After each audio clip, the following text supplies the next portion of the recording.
Welcome to the Rim Break Rodeo. We hope this video helps. You begin by measuring the player and the core pieces. First, take height and arm reach. This determines pad and bat ranges. Then, measure helmet circumference and glove span with the hand open so you capture true fit. Use a tape, record in cm and inches. Once done, compare those numbers to manufacturer size charts.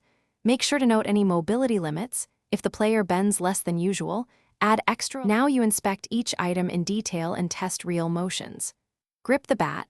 The butt should rest near the hip and the top of the handle should sit about 1–2 inches below the shoulder when relaxed. Try gloves on. You must be able to move fingers but not slide. The strap should lock.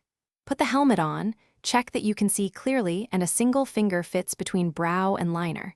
If anything binds, adjust size or padding. Finally, complete a dynamic fit test so you confirm functionality under motion. You perform a few swings, crouches, and quick forward steps while wearing all gear together.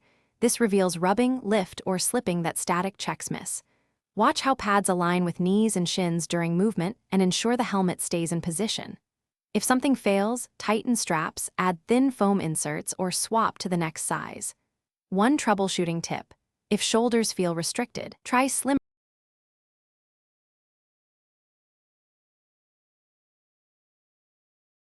Thanks for watching. Consider subscribing if we helped you.